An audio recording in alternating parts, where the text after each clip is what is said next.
This is a CBS News special report. I'm Gayle King here in New York. We have just learned this morning that O.J. Simpson has died at the age of 76. His agent said he had been suffering from prostate cancer. Now, this news comes on social media from the family of the former star running back who was tried and acquitted for the murder of his ex-wife and then found liable for her death in a lawsuit. Simpson's life story is extraordinary. He grew up poor in San Francisco, became a sports legend who won the Heisman Trophy while playing for the University of Southern California back in 1968 and set records in the NFL, and then moved into acting and TV work. He was one of the most desired commercial endorsers in the 1970s and 80s, but his career fell apart in 1995 when he was accused of stabbing his ex-wife, Nicole Brown Simpson, and a friend of hers, Ronald Goldman, in her home in Los Angeles. He was arrested after a long, infamous police chase that lasted for hours. After one of the most controversial trials in recent memory, Simpson was found not guilty of both murders. Goldman's family then sued O.J. Simpson, and a jury ordered him to pay $33 million in a wrongful death judgment. But that was not the end of his legal troubles. In 2008, he was convicted in a kidnapping and robbery scheme involving some of his own memorabilia. He served 9 years in prison before he was paroled in 2017. Joining me now by phone is journalist Ed Gordon, who covered the O.J. Simpson trial for BET, and he was the first journalist to interview Simpson after his acquittal. Ed Gordon, good morning to you. Good morning, Gail. Ed, I actually remember that day. I was watching that interview. I think the country was riveted to that interview because we all wanted to hear what O.J. Simpson had to say. What was your thought when you heard that he had passed away this morning? I literally, Gail, am at an airport. I just got off the plane and checked my phone. Needless to say, I was getting all kind of calls and texts, and it is a bit surreal. I mean, we all can go at any moment. But to think about, as you read, who O.J. Simpson was, this star running back, arguably at his time the greatest running back of all time in the NFL, then to become a pitchman and a movie star, and then, the tragedy that befell the Goldman family and what it's become. And so I think back, Gail, as you know, how divided this country was based on that trial. It's extraordinary. Ed, I still remember when that verdict came in. He's still proved to be, I think, up until the end, a very divisive character. At the time, it seemed to be divided among racial lines. I remember there was a lot of celebration in the streets from some members of the black community, and a lot of people were just in shock when the verdict came in when he was acquitted. What do you remember about that time? Well, I remember that specifically, and I also think it's important for us to say, Gail, that I think a lot of African Americans had their doubts as to whether he was innocent or not, and much of the cheering was not necessarily for O.J. Simpson, as much as it was for someone who, as misguided as this may sound at first glance, had beat the system. That African Americans had, for so many years, been railroaded into jail, that you finally had someone rich enough and powerful enough to maybe, and I underline that, evade the system. But it's an extraordinary time that we lived through. You think about the white Bronco and the chase and all that led up to his arrest. And I don't know that we would be able to even think about the proportion of it today, simply because social media, think about this, Gail, had he been on the freeway, even though the helicopters followed him, he would have had so many camera angles from phones and everybody trying to be, the reporter on the scene. It's just an extraordinary time. He was acquitted in that case, but there was forever still a cloud over O.J. Simpson. And how do you think he navigated that? Because, many times he would still be walking in the streets. People were asking for his autograph, wanting to take a photo with him. And still there were others that saw him as a pariah. That's a great question, Gail. I had been with him on a number of occasions after the fact. And what he would do is when he would see someone looking at him, he would quickly go to them and say hello to them before they could say anything. It was a disarming tactic on his part, if you will. So if he was afraid they were going to say something rude or vile, he would try to disarm them because he was a charismatic person. He was bigger than life in many instances. And so he would try to speak first, and he was, and some people will rail at this, but he was charming at times. And so he leaned on that charm to disarm people. Yeah, charming is not what the Goldman family feels about him, or No, many members. Certainly not. No, the Goldman family or the Simpson family, and I was always thinking about them during times like this. Yeah, and it's hard to really kind of put your arms around this. It didn't bring any of those people back. It didn't ease the pain of those families who still today grieve the loss of those two people. And he always, Ed, even right up until the end, he always maintained that he was innocent.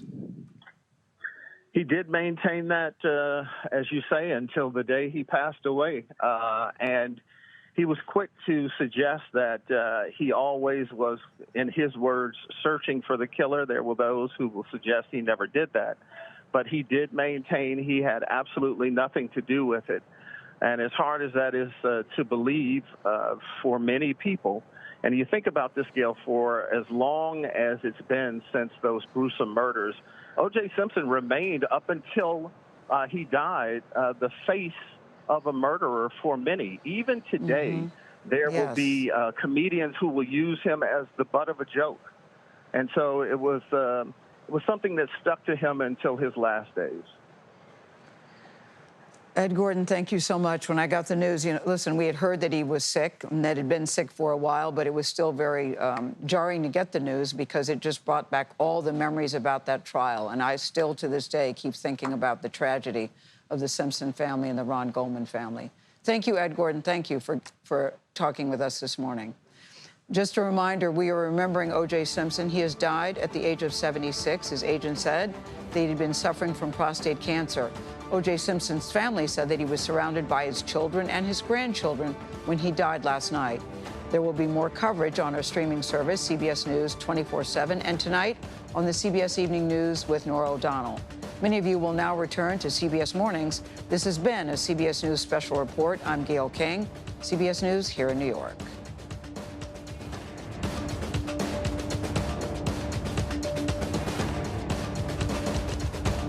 Carl E. Douglas joins us now. He's a civil rights attorney and was a member of what's known as the Dream Team.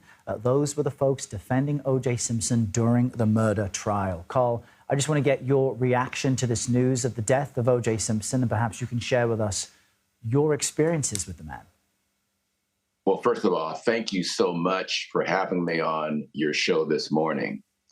I was surprised, even shocked, when I learned about O.J.'s death this morning.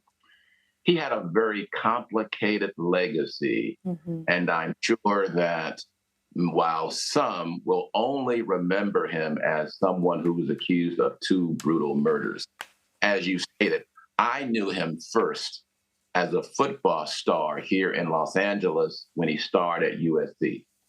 I knew him second as a National Football League running back, setting mileage records and yardage records for all. And then I knew him third as an icon who was able to go and move from athletics to commercial exploitation, both on a corporate side and in Hollywood.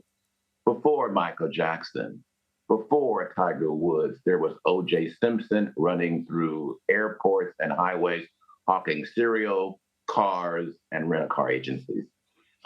I certainly send my condolences out to his 4 children, and it's impossible on this day to not remember that 2 young lives were taken far too soon, and we must always remember that as well.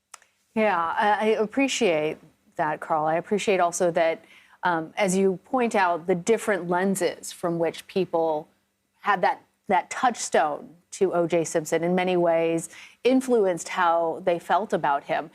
I'm wondering, given that you were part of the team that saw him acquitted, that got him that acquittal, to later see him serve time in prison because he was convicted of armed robbery and kidnapping.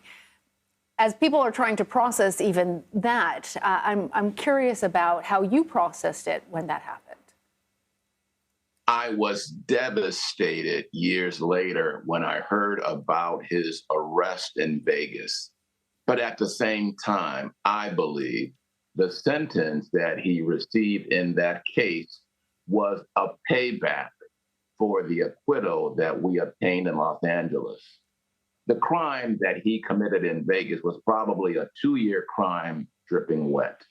But for that judge to impose a sentence of 9 years, for that 33 years, for that judge to hold the jury so that the verdict would come on the anniversary of the verdict in our case in 1995, says to me that there was some connection, regrettably, and that justice was not served in that matter, at least. Carl, let's just take a moment for our viewers. Let's keep in mind that while the entire country was transfixed on every moment of that trial, you had millions of viewers. There are some people watching who weren't alive then, and this was before their time. So just for our viewers, I want to reset what was the culmination of that weeks and months-long murder trial. You were part of the team defending O.J. Simpson when the judge came back and the jury returned the verdict. Let's just look back at that for a moment. In the matter of the people of the state of California versus Orenthal James Simpson, case number BA097211. We, the jury, in the above entitled action, find the defendant Orenthal James Simpson not guilty of the crime of murder in violation of Penal Code Section 187. Take us back to that moment. Where were you if you were in the room? And did you believe that would be the verdict?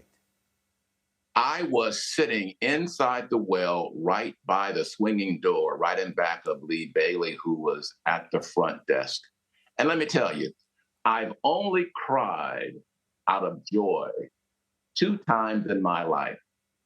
Once when my son was born, and second at the O.J. Simpson verdict that day, because that was, for us as trial lawyers, the culmination of 16 months of effort, day in, day out, Saturday, Sunday, evenings, and for a trial lawyer to have success in their effort, vindicating the time and the effort that we 9 lawyers expended away from our families, away from our law practices, was in fact a great victory for trial lawyers everywhere. It's also important to remember that O.J. Simpson happened to have millions of dollars that he was willing to spend on his own defense. And it really raised the specter of how public defender agencies across this nation lacked the resources that O.J. Simpson had, so that we could combat the awesome power of the state by having investigators, expert witnesses on our own side as well.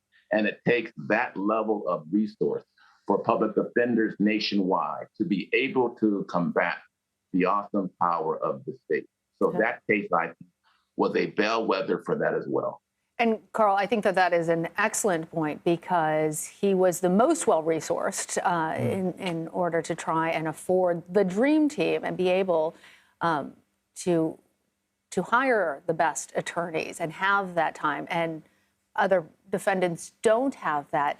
But it also, I think, when you're speaking, it also goes to a point that Anne Marie and I were making about truths about the justice system that were revealed through this case, even if it's imperfect, even if you felt like the decision was not the one that you at home would have come to.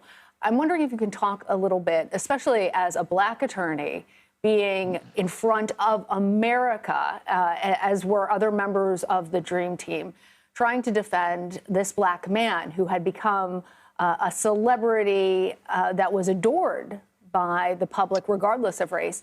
What truths were revealed through the course of this trial that are still being struggled with today? Your listeners don't understand that era of our country. That was before the internet. Emails were not as widely used as today. That's before Twitter, Facebook, or X, Instagram. So everyone was transfixed on this case and on this trial that was being led by an African-American attorney. What that case did for the image of Black lawyers everywhere was significant because it reflected the fact that competence comes in all colors. To this day, 30 years later, I am embraced by members of the Black and Brown community because of the work that I did on behalf of O.J. Simpson.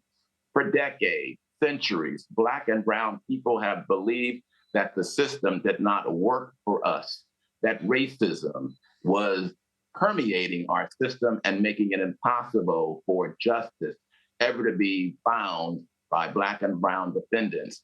And whatever you think of this verdict, for Black Americans, it was not speaking about O.J. Simpson per se. He didn't speak to the Black community in the ways that other Black icons did.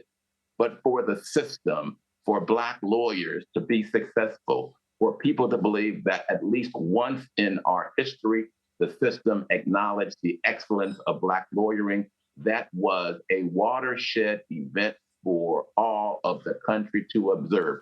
And I'm proud to have been a part of that 9-member team. And Carl, before we let you go, as we speak to you on the news of O.J. Simpson's death at 76 years old, do you feel that in the years after this trial and that controversial verdict, that he ever really repaired his reputation? It's unfortunate because the one thing that O.J. always wanted at the conclusion of this case was that he would be able to return to the community that he loved. And regrettably, he did not have that benefit in his life. Although if you were to have asked O.J., he would always remember the fans who beloved him, even after the case. He would always speak and be mindful of those that would ask for autographs or pictures, and he would ignore the other. But it is regrettable that this great athlete, this icon, had his career and his legacy so soiled by the events of 1994 and 1995. And regrettably, it is those events and that trial, I believe, that will remain the primary aspect of his legacy moving forward in history. Well, as we're talking about his legacy, he was not a perfect man. He was not a perfect vessel for understanding race relations in America. He wasn't a perfect vessel even for understanding the criminal justice system. As you point out, he had more resources than others. And then he was later convicted in a criminal trial for armed robbery. It's a complicated legacy. How do you think he should be remembered? It is impossible for any fair-minded person to examine the career of O.J. Simpson, one, without acknowledging his tremendously efficient contributions to the sports world, but at the same time, understanding and acknowledging as well that his entire legacy will be soiled by the memory of that trial in 1995, even though he was found not guilty of those charges. It is regrettable, but that will, I'm sure, be the legacy that will always remain. And Carl, what about for you? Did you face any backlash throughout your career because of the verdict? I, fortunately, have been uplifted in my career for the last 30 years since the O.J. Simpson trial. I remember quite easily when I first would appear in court after that trial and announce my name and my having worked at the law offices of Johnny L. Cochran Jr. Everyone in the courtroom would stop and listen because that name resonated. I was able to open my own law firm successfully a couple of years after that, and I modeled my practice over the Johnny L. Cochran law firm model. And my success, I am sure, was in some small part a reflection of the successful effort that we had on behalf of O.J. Simpson in 1995. So certainly, I acknowledge and understand that my name will likely always be linked with his until my death. Well, Carl Douglas, a member of the dream team that secured that not guilty verdict for O.J. Simpson. Thanks for joining us on this news of O.J. Simpson's death. We appreciate it. Thanks for having me. We want to bring in now Zoey Tur. She's a news documentary filmmaker with News Media Films. She was piloting that helicopter that actually broadcasts the O.J. Simpson police chase in Los Angeles in 1994, capturing all of our attention. Zoey, discuss what it was like actually being the pilot in the air, broadcasting what the entire country tuned into, that low-speed chase. It was surreal, to say the least. It felt like somebody had punched me, in the chest. Here was O.J. Simpson, this television star, this movie star, a man that golfed with presidents, running from the police like, the other 200-300 pursuits I've covered. It was shocking. And to be able to find him, of course, we're in the news business and we wanted to find him. I was just shocked that we did. Zoey, how did you find him? I mean, Los Angeles is massive. The number of vehicles on the road on any given day, let alone the early 90s, is in the tens of thousands. Take us inside the helicopter. How did you capture the moment? Well, it started outside the helicopter at Parker Center, LAPD's police headquarters in downtown Los Angeles. Lieutenant Gascon, the spokesperson for the LAPD, announced that O.J. Simpson was supposed to turn himself in, but was in the wind. And it took me a second. I had to ask him, in the wind? And he goes, O.J.'s a fugitive. He's didn't show up. We're searching for him. So every law enforcement agency in, the United States now is looking for O.J. Simpson, every reporter, the public. And so I looked at my crew. We were downtown, said, let's get to the helicopter. We walked across the street to the heliport. I got into my helicopter, and then the discussion moved to, where would a malignant narcissist go? And I thought it would be the gravesite of Nicole Simpson Brown. And I flew down to Orange County, which is drive time about an hour and a half from downtown LA at that time. The helicopter was about 20 minutes. I went to the gravesite, no OJ. There was a undercover vehicle staking it out. So they had the same suspicions that I had. And then my assignment desk manager radioed me and said that there's been a sighting at the El Toro Y. And I was listening to the FBI frequencies, and sure enough, she was right. Mary Helen Campos was her name. Anyway, I looked down, through the chin bubble right below, and there was a white Bronco, and I couldn't believe it. And then to confirm that it was OJ, the first sheriff's unit arrived, the second, the third, the fourth. Flip of the switch, we were on, the air live with close to 100 million viewers around the world watching this spectacle start, and it gave birth to reality television because the audience was huge, and it was just crazy. You spoke about Los Angeles at the time, how much you loved and sort of fed off of the city. And as we're trying to understand this particular moment in time, and you brought us some of the most iconic images, I'm wondering if you can share some of your reflections. Reflecting about this, first of all, I want to say that you cannot forget the victims. Ron Goldman didn't deserve this. Nicole Simpson Brown didn't deserve this. OJ got to live to 76 years old, and he got to die surrounded by family members and grandchildren. The reality is they didn't get that. They didn't get that. They never got to live out their lives and die in their own beds. So my heart's out, for the surviving members of the family. And good riddance to O.J. Simpson. It couldn't have come sooner. He was not a nice person. And true to form, it appears as though, at least now, that he died without sending a message, at least giving some closure to the family members. acknowledging his role in the killing. I mean, this man wrote a book, How I Did It, or If I Did It. It was If I Did It, and I mean, what kind of person does something like that, And so, well, Zoe, we really appreciate you taking us inside the helicopter, giving that first-person account of how you tried to figure out where O.J. Simpson was at the time, and we appreciate you joining our coverage, Zoey Tur. Of course, thank you.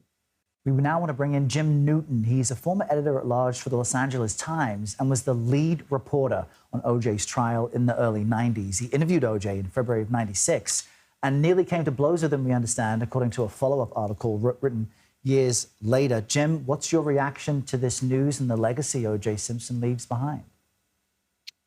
Well, I was startled to hear the news. I didn't realize he was sick, much less approaching death. So, of course, surprised. Legacy, boy, that's a hard question. I mean, he obviously has a legacy as an athlete, but his memory in Los Angeles, of course, is his life as an athlete was vastly overshadowed by the circumstances of this case. So I don't know what what kind of legacy a murder defendant leaves, but whatever it is, that's what he left. Jim, it's interesting because we've heard from different people who have very different feelings about justice being served or not being served in this case. Errol mentioned your interview in 1996 and that it was contentious, to say the least. I'm wondering if you could share the insights that you had coming out of that.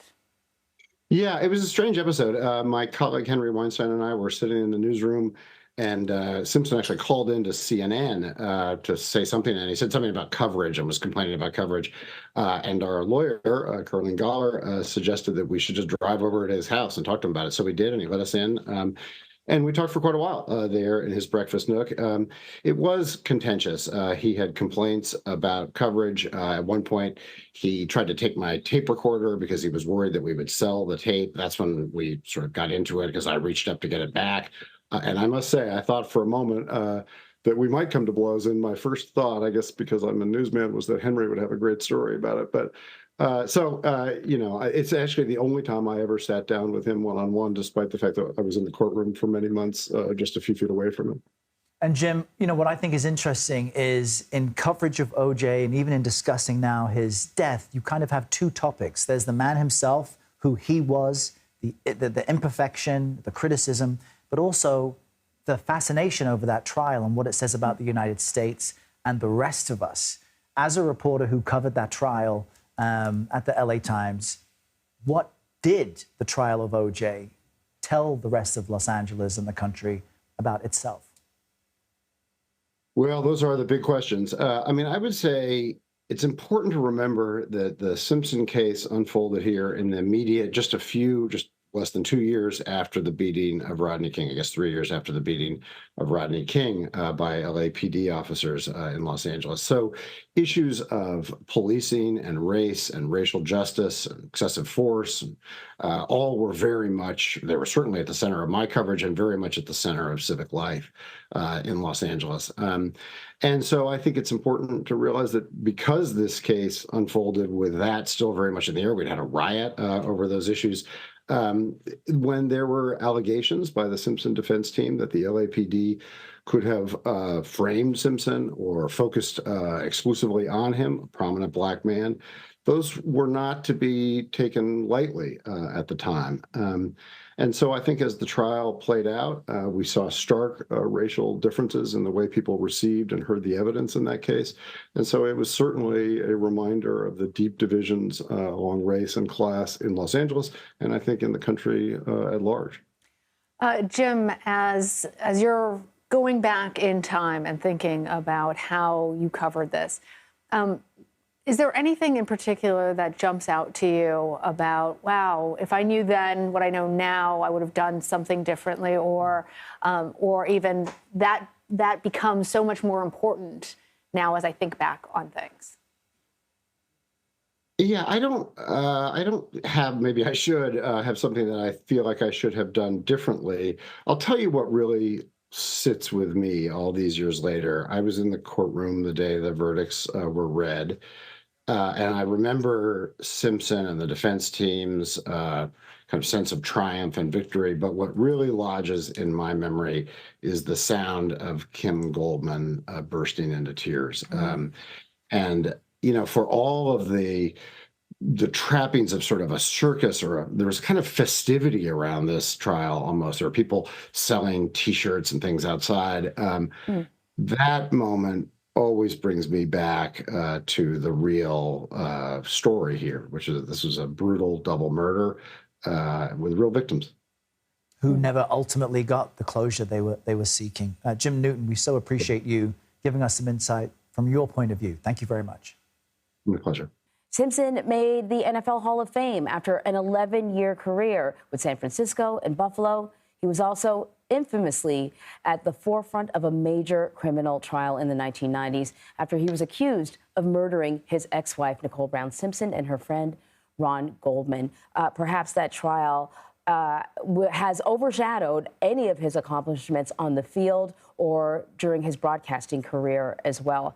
He was acquitted of all those charges, though, but in a separate case, Simpson served 9 years in prison after being found guilty for a 2007 armed robbery in Las Vegas. He was released on parole in 2000. He was released on parole, I believe, in 2017. And so now there will be a lot of discussion about his life and legacy, a powerhouse on the field, an incredibly impactful spokesperson and broadcaster.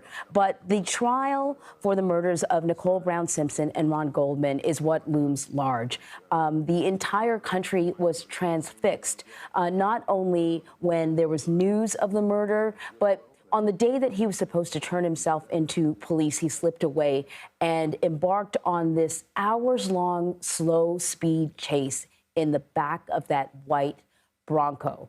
The nation was riveted.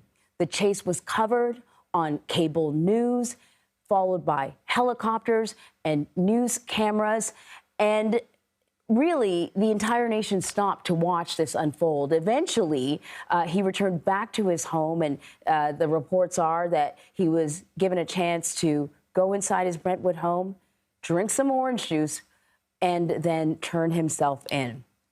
The trial itself was a moment in American history. It was one of the first times that cable news was able to air a trial from beginning to end. And he had with him what was called a dream team of attorneys. Johnny Cochran, Robert Kardashian. Now, his own children are almost more famous than Robert Kardashian. Robert Shapiro and F. Lee Bailey. And they embarked on a defense that was riveting. Anyone who watched this trial remembers sort of the key words. If it doesn't fit, you must acquit. Something close to that. And it all had to do with whether or not a glove fit on O.J. Simpson's hands. That was sort of a key pivotal moment in the trial. So you heard Ed Gordon talking with Gayle King just a short time ago, and he's joining us now. He was the first journalist to speak with Simpson after that infamous acquittal. Thank you so much for pivoting over to us, Ed. This is that trial, and the conclusion of that trial, it's one of those moments where if you were alive, you remember where you were at the time. And that's right. As the viewers know, Ed, I was not in this country at the time. I was in Canada. I was still in school, and no one was in class. Everyone was watching the verdict, and there were cheers and there were groans. It was a moment of sort of great division. It was all of that. And if you think about the trial, and as you noted, it was broadcast daily. It became a true reality show. You know, we call reality shows that, but they are not. And this had people transfixed. People were skipping not only class, some people would skip work at times, and certainly work had stopped altogether the day the verdict was announced. And if ever we wanted to see an indication, we talk so much about the division in this nation between the races today, but if ever we wanted to see an illustration of that, that's certainly the day that verdict came down was it when you looked at the personification of division. Yeah, I think that's so clear. And I think, excuse me, Ed, as I clear my throat a little, I think that over time, people's opinions about that verdict evolved and changed. But at that moment, and you sort of really articulated it really well with Gail, there was this idea that the justice system is rigged against African Americans. And for once, here is a Black man who is able to beat the system. It seems sort of ludicrous at the time, but that was sort of part of the logic for many people when they saw him being acquitted. Yeah, that was certainly part of the ethos. And I think the other divisions that you saw is people wanted to know where you lined up before the verdict came down. I can recall many white colleagues asking me, well, what do you think? What do you feel about O.J.? It was a real sense of, quite frankly, the idea of, are you for us or are you against us? And it was that simple for them. And so, again, we don't want to lose sight that two people lost their lives in all of this in a gruesome way. And it's very sad. And we still all grieve and pray for those family members. You never get over something like that, even after all of these years. But we also have to remember that the Simpson family, certainly had a rough go of it. His children had a rough go of it after the fact. And so there were no winners. There was no way to, button this up neatly. This was just a sad day across the board. Yeah, I know certainly it was a frustration for the Goldman family and for the Simpson family, for Nicole's sister, who became a very sort of outspoken advocate for those who were victims of domestic violence. It was very frustrating for them to watch O.J. Simpson not only walk free, but also kind of become a kind of like a cult personality almost. It was something that they tried to remind the public that these two people had been murdered. But as time went on, there was increased distance between the horror of the crime and this sort of character that O.J. Simpson became. Ed, I want you to just sort of hang on a little bit because I want to bring in CBS News legal analyst Rikki Klieman. Rikki, were you? I think Court TV, this kind of put Court TV on the map. Were you working for Court TV at the time? Not only was I working for Court TV, Anne-Marie, but I was specifically hired in order to anchor the O.J. Simpson case. So that was the beginning of my television career. And the first appearance that I had on Court TV was at the preliminary hearing. And then during the course of 1995, was in Los Angeles with the late, great Fred Graham to anchor the case for Court TV. Then I also followed on television for Court TV the robbery trial that later happened in Las Vegas. And then finally for CBS did the parole hearing. So he has really been part of the arc of this second career for me after practicing law. I think that there can be no doubt, as the previous commentators have noted, that the day of the verdict was a day of reckoning in this country. And we really saw the difficulty of the race divide on that day. When you were present for those many months in Los Angeles, watching the trial all day long, commenting, analyzing the trial, you had a different feeling when you were watching it on camera than when you had a moment where you were allowed to go into the courtroom and realize the charisma of this man. He would be brought in from his holding cell. And there are those people, and they're very few indeed, who have something about them that the room vibrates from them. And of course, the infamous moment at the trial that I think none of us could ever forget, every viewer in the country who saw it, was the day he tried on the glove and that the glove did not fit. And of course, it created Johnny Cochran's brilliant closing argument, if it doesn't fit, you must acquit. We knew, Anne-Marie, that I would say Fred Graham and I knew that there could be no doubt that after the jury had deliberated for 4 hours on the first day and then said that they had a verdict, and that the verdict would be announced the following day, it had to have been an acquittal because they could not have possibly sifted through all those months worth of evidence to come up with a guilty verdict. So we were up on the scaffold, and when you looked down, there were demonstrators all over the streets. It was a bit of a circus, a carnival, people wearing O.J. Simpson masks, having T-shirts already with if it doesn't fit, you must acquit. And what got lost in that, which goes back to your previous guest, what got lost in that was the horror of the crime. What got lost in that was the anguish of the victims' families and the people who were so invested in having O.J. Simpson convicted. Keep in mind one other fact in my soliloquy here, if you will, that this was one of the first cases that was televised nationally where the defense, in great part, was that O.J. Simpson was framed, that the glove had been dropped by a police officer named Mark Furman to frame O.J. Simpson, that the blood had been carried by a Detective Van Adder and brought back to the crime scene because he didn't log it into the property office. There were all kinds of factors that could have led to the not guilty verdict, including the prosecutor's decision to try the case in downtown Los Angeles instead of in court in Santa Monica, where they would have had a very different jury.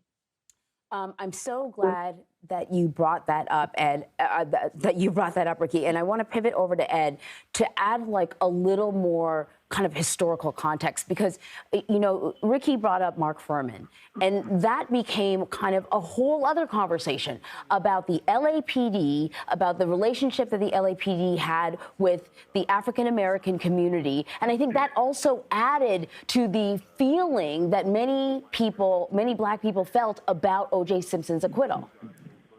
I think it's important that we note that both can be true.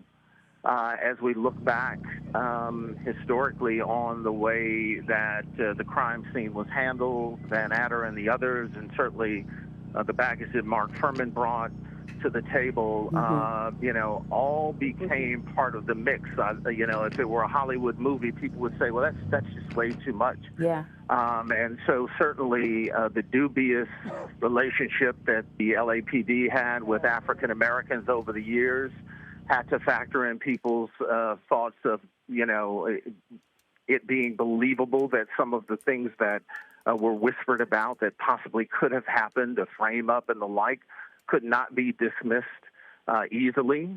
And so all of these things, you know, the confluence of everything that happened really made this what it was. It was a phenomenon. It was an extraordinary time for this nation, and quite frankly, much bigger than simply the trial. It really was. And Rikki, I want you to talk a little bit about, you know, O.J. Simpson was the central figure, but it was like everyone else involved became these larger-than-life characters as well. Mark Furman, certainly one of them. Marcia Clark and Christopher Darden. You know, I remember kind of people watching what Marcia Clark wore and how she wore her hair, and of course the dream team of attorneys. It was like we were watching a movie unfold and not a criminal trial. It was the sublime and the ridiculous all at the same time. I had gotten to know Johnny Cochran prior to this, was actually in his office when he received the call to be a part of the team. And so I was on the phone with Carl Douglas, as Rikki suggested, when the idea or the word came down that the verdict was back. And Carl said, I got to go. We got a verdict. And I said, you can't.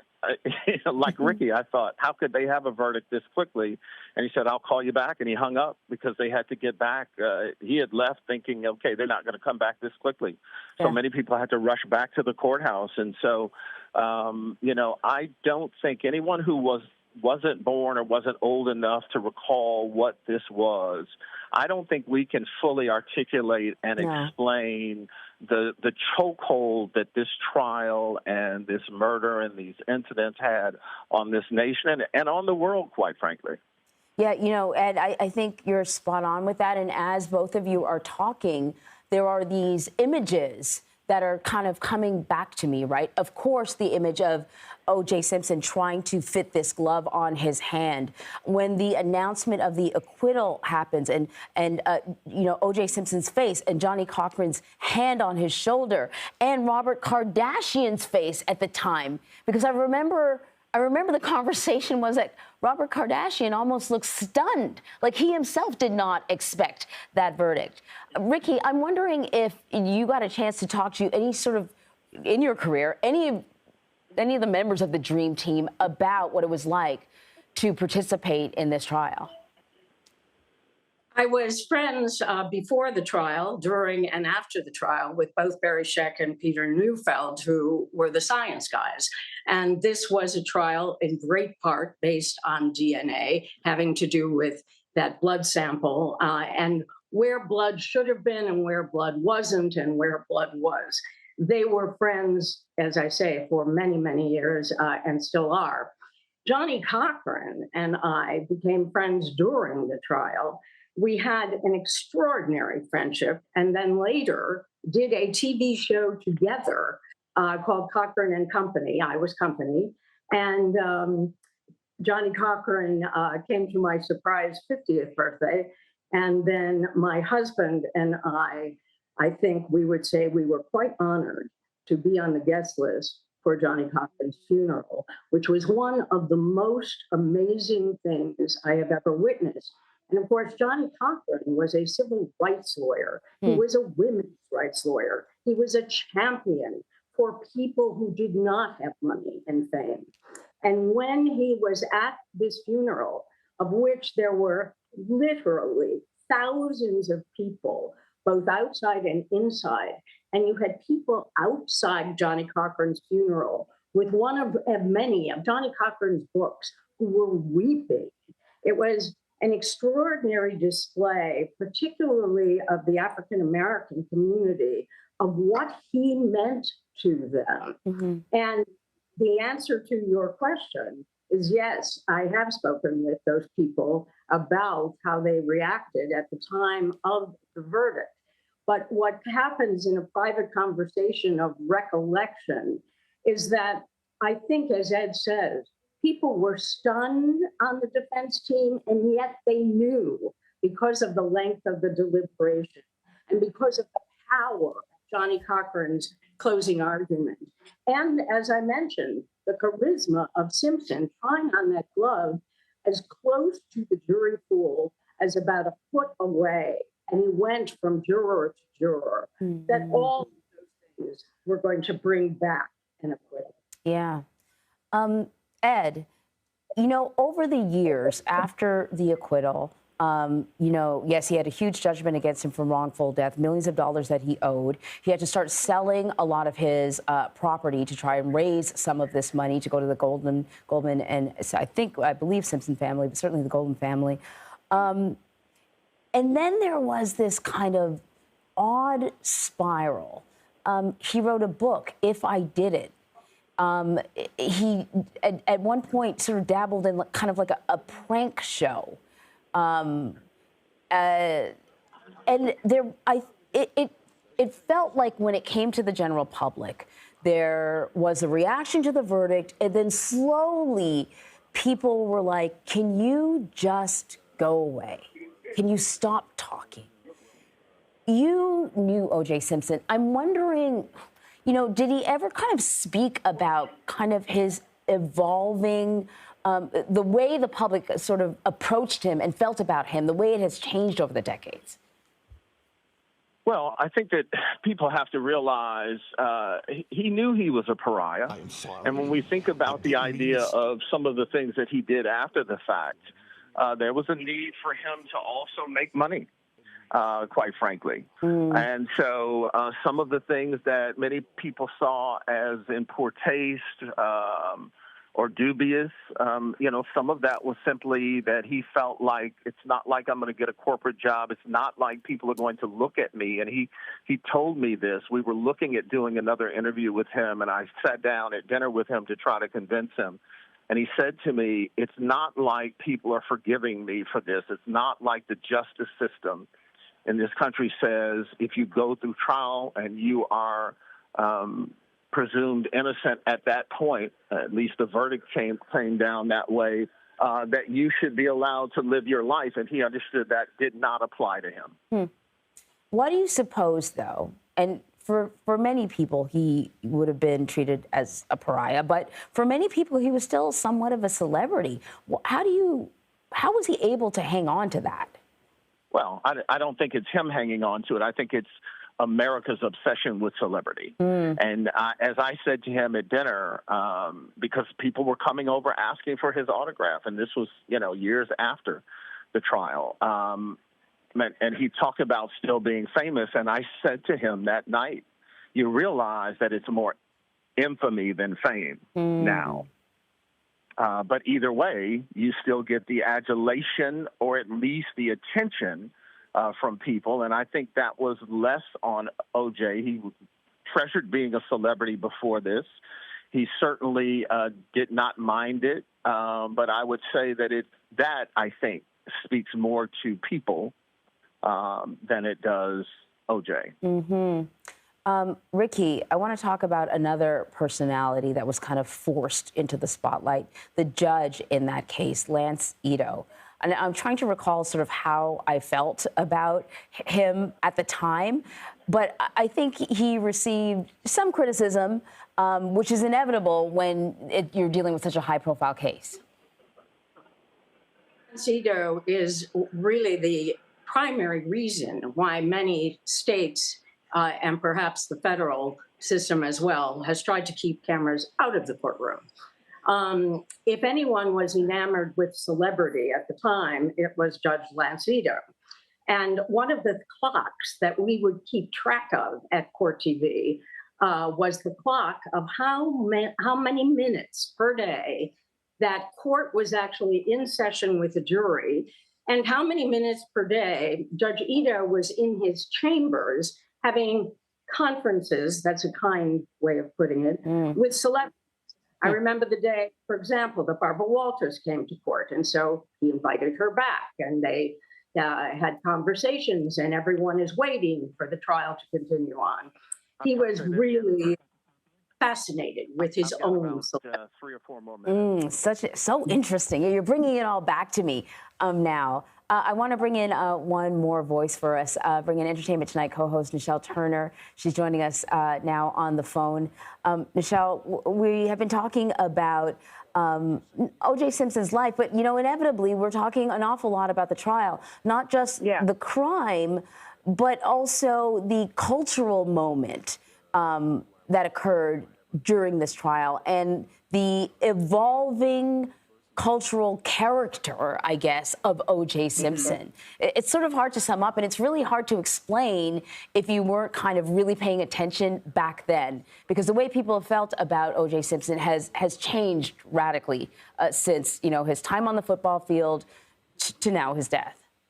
Yes, absolutely. I mean, you think about that trial, I think it was watched by about 150 million people on Court TV. And that was, in the inception and really cemented Court TV and what courtroom, playing out on television, what that looked like for us. It was the public's fascination with it. I'm actually watching, video of this trial on television right now. And it was so fascinating at the time because, yes, we had this figure who was beloved on the football field and then also had made his mark in Hollywood. I mean, he, was in several Naked Gun movies, and he was in the Towering Inferno, and he had all the Hertz rental car ads of O.J. running through and jumping over, things in the airport. All of those things is how we saw him, and we saw him as a beloved figure. And then here you had this just incredible shift, and we're all seeing this play out in front of us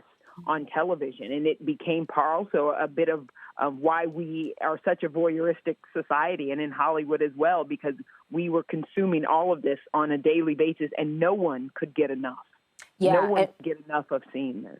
It's so true. And, we talked a little bit earlier with Ed about how divisive this trial was, how it was a moment in time when, it was a moment in time when the LAPD was under a lot of criticism for the relationship that it had with African Americans. It just seems stunning when I think about how there were cheers when he was acquitted and how that changed over time. But can you kind of bring us back to, you know, how you were feeling or how people felt when that acquittal came down? I remember where I was. So I was a college student, and I was working in a retail store when it was handed down, when the verdict was handed down, and I remember just silence.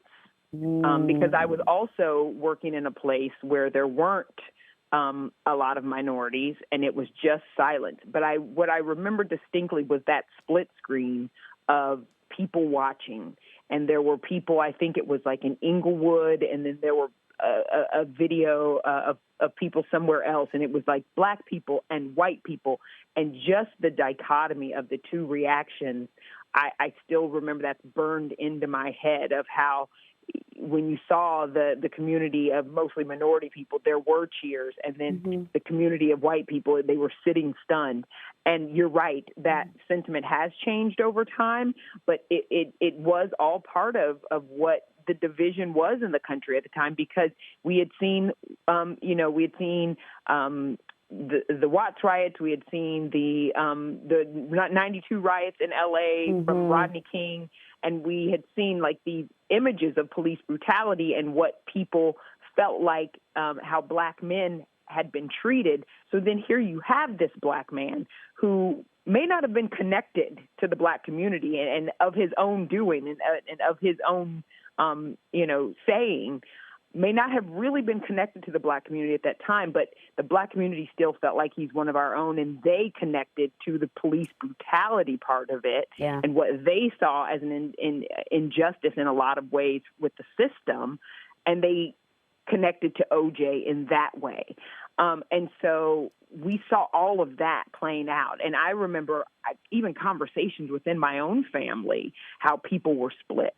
And how, some people would say, oh, he didn't do it, he was set up, because we also saw Mark Furman, who, a lot of people in a lot of ways feel like won that case for the defense in his actions and his words and what he was doing. And people really did feel like the police had planted evidence. But then on the other side, you saw people saying, guys, let's be logical here. Look at all of this evidence, and why is he on this, why are they chasing him? And also remember that day of the low-speed chase with the Bronco. The NBA Finals were on the air at that time, and it really, there was a split screen on television of the NBA Finals in a picture-in-picture and the OJ chase, and they didn't really know what to do.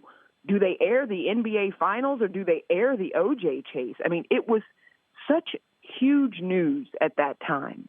Man, Nischelle, you hit on so many layers, just sort of taking me back in time. And, you sort of said this very quickly, but you talked about O.J. Simpson's connection to the African-American community at the time. And that's another layer, right? He's married to this beautiful white woman. He's living in a very wealthy section of L.A., and many of the people that he's associating with are white. And there was a conversation about, geez, when the chips are down, when your back is against the wall, now you're remembering. You come back to the black community. Exactly. Which also led to kind of a division within the community about how they felt about this case.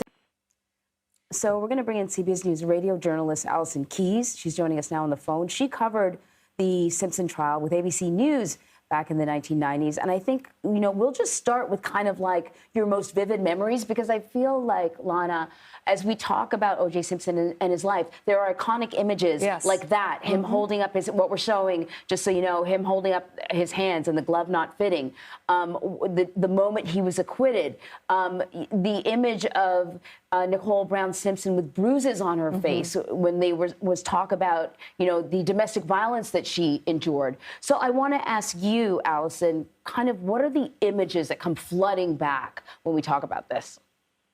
Well, obviously, the day of his acquittal and the glove. I must say, I was a writer-producer at ABC News in Chicago, so it was my task to watch that trial all day, every day, and it was really hard, especially because O.J. Simpson meant so much to the black community. He was a black man made good. He was a celebrity. He played mentor to LeVar Burton's Kunta Kinte and Roots. You could see him running through the airport in the Hertz commercials. He was on Naked Gun. He was a football star. So this is a man the black community was like, aha, see, we can do this despite the racism in Hollywood, despite the racism in the nation. So this whole thing just blew people's minds. And it was really difficult to be black journalists watching this and then having those discussions with white journalists. We're like, how can you not think he's guilty? And I'm like, okay, I'm a journalist. I'm not the one that chooses that, but there are a lot of questions here. Black America thought he was framed in a lot of ways. They thought that evidence was planted. They didn't believe this man could do such a thing. At the beginning of his case, he was like, I am absolutely 100% not guilty. And then when Johnny Cochran, who became famous in his own right, had Simpson try to put on those gloves and said, if it doesn't fit, you must acquit, people were like, yeah, he's not guilty. So when he was found not guilty, it was a huge wedge between blacks and whites, not only in the newsroom, but on the street. You couldn't walk into a restaurant or a bar without people talking about this and yelling at each other. And I think it really exposed, the ongoing racial divide in the nation. All that, Allison, because I also was thinking about O.J. and Nicole Brown Simpson's children, who straddle that line between Black America and white America. And then we're also straddling this line of, is dad a killer? Mom is dead. All of that. I wonder if you know anything about how they're doing, the relationship that they have with their father. Obviously, the relationship with Nicole Brown Simpson's family was fractured and never came back from that. But as a kid, seeing these other kids and thinking about them going through that, I think it was also part of us trying to navigate and understand this conflicted history. Because these are kids that should have had everything in life, right? Yeah. Their father is a wealthy football hero. Their mother is a beautiful woman who adores them. And really, they should have been able to sort of skyrocket. They should have been able to do anything they wanted. And on the stand, both of their parents were dragged. Nicole Simpson's reputation, what that was like for them. Her reputation was trashed in the course of this. His reputation was trashed, and you have these innocent children who are already suffering this tremendous loss. I can't even imagine how they are dealing with this now, with his death. And to see the images of them on television just broke your heart. And then there was the whole black community thinking, well, you know, part of the reason that he's in trouble in the first place is that he's with this beautiful white woman. Remember, they were showing those gorgeous images of her on the sidelines of the football fields and her hair blowing in the wind and everything. And they were just like, this is retaliation for a black man who got too far. And I think that his family must have never been able to get over this. And certainly the Brown and Goldman families still don't feel that they've gotten any justice here because he did not go to jail for that murder. And there are a lot of people that still think that he's guilty. Yeah, it's, you know, I talked about like questions of justice, right? Because yes, there was the justice for the victims, which is the point of a criminal trial. But then there was this overarching theme, I guess, of justice for the African American community within the justice system that seemed to kind of like overshadow the fact that these two people were brutally murdered, and to this day, there has not been a conviction. No one has been held accountable for their deaths. And that kind of got pushed by the wayside. And part of it, you know, we're all part of it. And part of it is because this was one of the first trials, if not the first one, where the public was able to watch almost every second of the testimony. And we watched it even before that. From the moment that white Bronco was traveling down the road in that low-speed chase, we were all invested in it, and we were all captivated and watching every single second of it. What would that be like on social media these days? There would be cameras following him all up and down the expressway. AC getting on the phone. This is AC. I've got OJ in the car. You know who I am. And everybody went, wow. You know, and the car is moving at like 5 miles an hour. But one other thing I want to say that in 2008, when Simpson was convicted on charges including kidnapping and armed robbery over the sports memorabilia, a lot of black people thought that that was payback all those years in prison for not having been sent to prison for the murders of Nicole Brown Simpson and Ronald Goldman. Yeah, and part of what OJ had said at certain points was that he was trying to make a life for himself after being convicted in the public's eye in many ways. And it also goes to Anne-Marie's point about justice and how he could be acquitted of the crime, but still then have a scarlet letter. Yeah. I mean, for so many people involved in this case, at least for us, and I don't know what I couldn't imagine what it's like for them, but this case was where everything sort of stops and starts. You know, it's a pivot point. And so as we were talking, I started to think about other, for lack of a better word, characters. Do you remember Kato Caitlin? Yeah. And like he became like a whole other character, right? This house guest. And what a character. Let's not forget the dog. Sorry, Allison, what'd you say? I said, let's not forget the dog, who was almost a celebrity as well, honest to right? goodness. I mean, all those elements and what imperfect proxies they were for bigger problems in society. Spot on, spot on. So, of course, we are going to continue to cover the breaking news, which is that O.J. Simpson has died, 76 years old. We learned in February that he had been diagnosed with prostate cancer and was undergoing chemotherapy treatment, but his family said on X that he has passed away. He was surrounded by family, and they're asking for some privacy at this moment as they deal with this transition. But of course, the whole country will be talking about him, his life, his legacy, the trial, and what it also revealed about all of us. There you go. I knew OJ for a while. I remember the low-speed chase up and down the freeway and things like that. And I also remember everyone's opinion of that low-speed chase and of OJ. And what had happened. It's a sad period of time that was and still is because of the loss of lives. And people their opinions are very, very strong one way or another. Still to this day. Oh yeah, and forever will be because of what happened and because of who it happened to. I remember being called by the station that morning to tell me what happened. And I know that there were different industries around town that were very, very upset, like where he played golf. The golfers did not want to have anything else to do with him after that. So I will say this, there's not a lot of sympathy from a lot of people in the general public because of what happened. The feelings are very strong, the feelings are very negative, and the feelings are very lasting. Can I just ask what it was like for you? I mean, you've seen a lot of things in Los Angeles. This really did change race relations in America, or maybe brought them to the fore. Maybe I shouldn't say it changed them. It brought them to the fore, race relations, views on the criminal justice system, on the civil justice system, and how we make TV with watching chases, how America was just glued to these characters, this story, this plot line that was unfolding. Controversy always creates curiosity. And that's what that was, and that's what this is, and it will always be. And those kinds of things attract, get your attention and make you wonder. Some people watch for different reasons.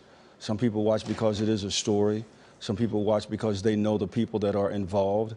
Some people watch because of the quote unquote, the visibility of what's going to happen. It's a shame that it's like that.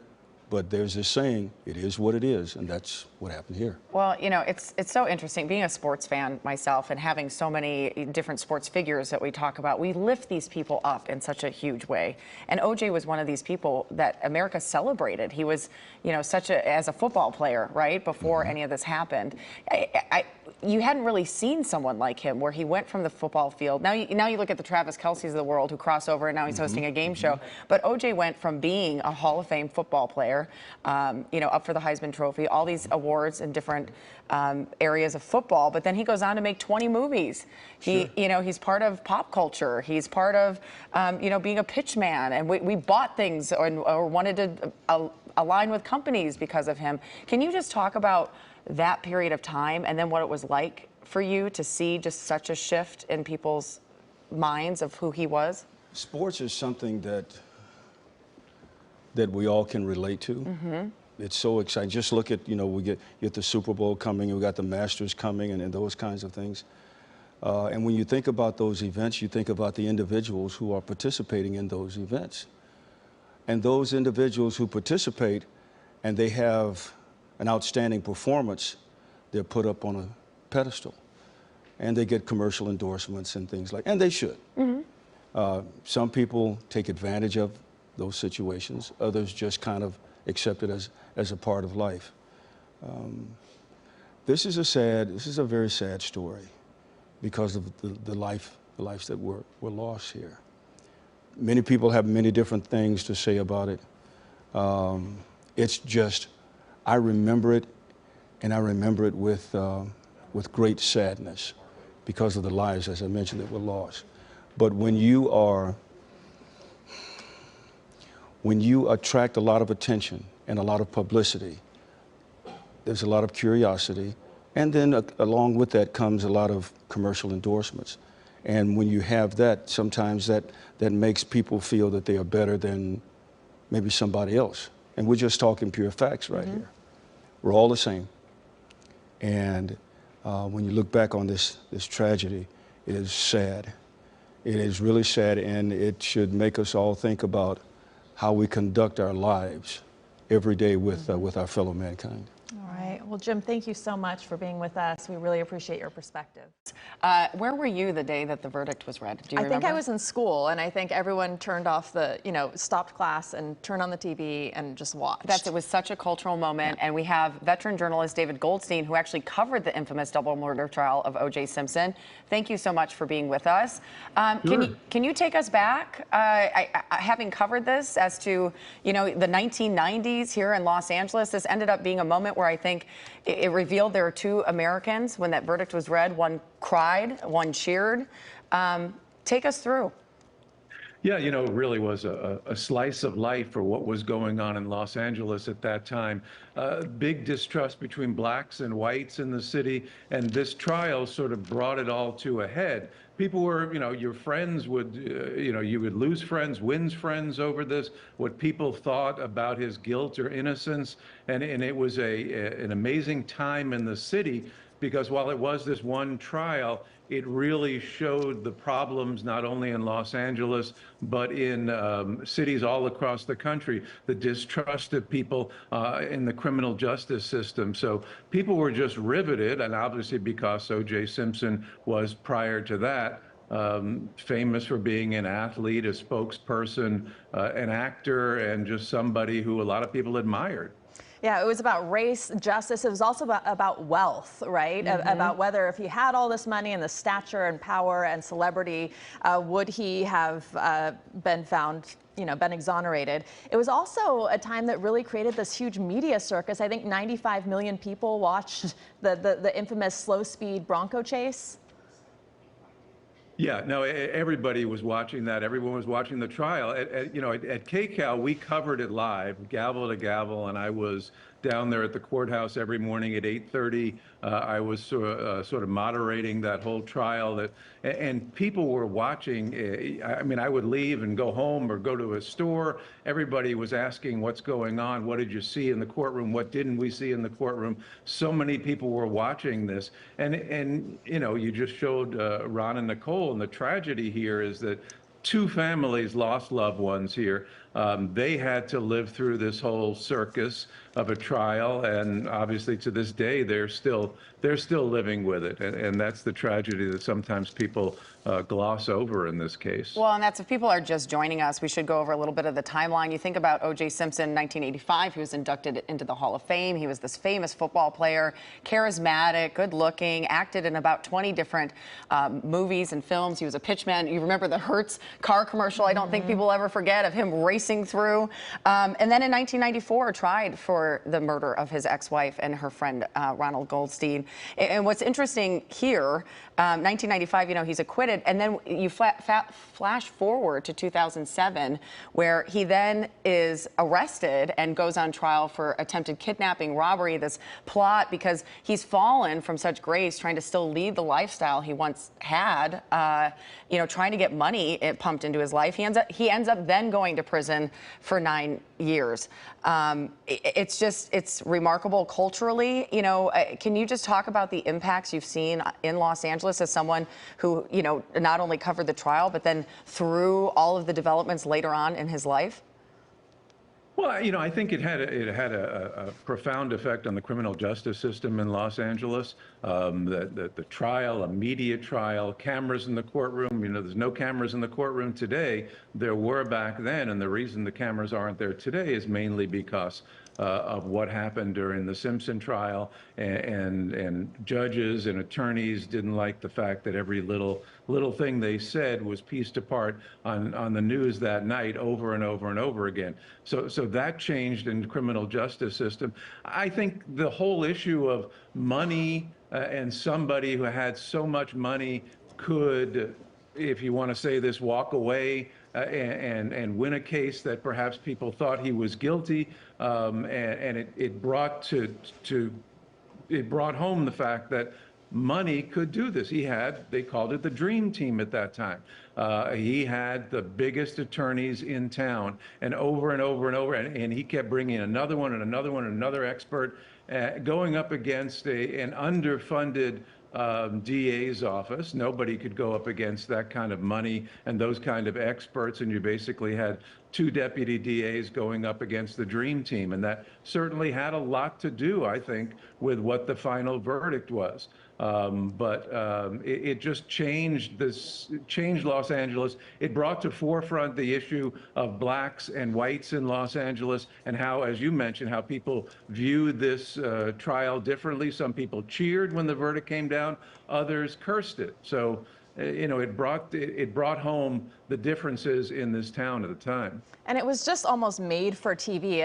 Some people say it was kind of the beginning of reality television, because people were hanging on every word that happened in the courtroom, and this tapestry of characters involved. Like you said, the dream team, you had OJ, you had these deputy DAs, one of whom's now running to be a judge. I mean, you had such characters involved, and it kept going. There were always these new developments and new evolutions to these stories. There was always something that left on a cliffhanger on a Friday afternoon. There would be some issue that they bring up in court, and we'll settle that on Monday, and that would be the big issue that people were talking about all weekend. It really, people were really watching every move in this trial. It was the first time that DNA was really used openly in a trial, and I remember the DA's office, and they were criticized for it. They spent about a week explaining the minutia of DNA and how scientists can figure out whose DNA is what, which I don't think they would do today, because it's more or less understood today. The DNA matches you as the suspect, and pretty much people accept it. But back then, it was something brand new. And so there were so many riveting parts to this case. I'll tell you on a personal note, I mean, you guys have seen me, and the viewers have seen me over the last 20 years, and how I, you know, question people and go after the people that we exposed in our investigations. But I look back on the time that I was outside Parker Center, the old police headquarters, when O.J. Simpson came back from Chicago. He was being questioned by police. He was still, you know, the man who everybody admired. And he comes out of the police station, and my question to him was, "OJ, are you a suspect?" And his attorney says, "David, we're not going to answer those questions." And I pretty much didn't answer and didn't ask another question. I would have looked at it and done that differently today, but that's just who O.J. Simpson was. And you looked at it, and he was this idol to millions of people. You've spoken on it a little bit, but I want to go back. You know, the racial tensions that this trial did end up bringing up in this country, I would argue, are still prominent today. You look at what happened in 2020 with the death of George Floyd and the mistrust of police and a white officer and a black man who's killed. And, you know, I think it still permeates to this day. I mean, we've never really gotten over some of these issues that stem directly from this trial. No, I don't think we have. And I think it's still when an African American is on trial, there's still questions that are being brought up in parts of the community on whether he or she could get a fair trial, and looking at the composition of the jury and things like that were certainly at the forefront back in the early 90s in this case. So I don't think much of that has changed. I'm not sure it ever will change. A lot of people question on whether the O.J. Simpson case was really the case you were going to dissect as far as Black America and white America. So I think that question's always going to be there. And there was, of course, the question, you know, the reason he was found not guilty, that the jurors said, was because they thought that the white police officer planted evidence.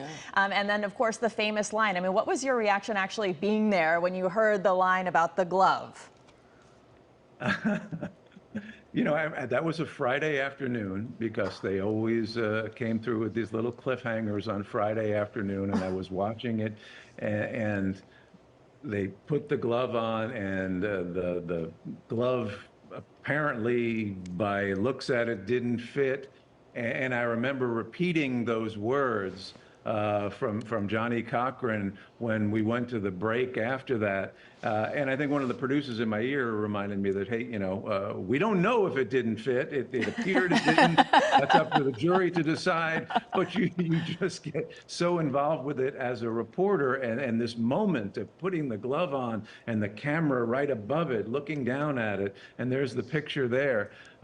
It was an amazing time. And again, if I'm correct, it was a Friday afternoon, right at about 2:55. They quit at 3 o'clock, and that was the moment that everybody thought of all weekend long, until wondering what they were going to do Monday morning. Wow. And the only time we heard O.J. speak throughout that entire trial, right? Yes. Yeah. He didn't. He didn't testify in that trial. So yeah, that was about the only time.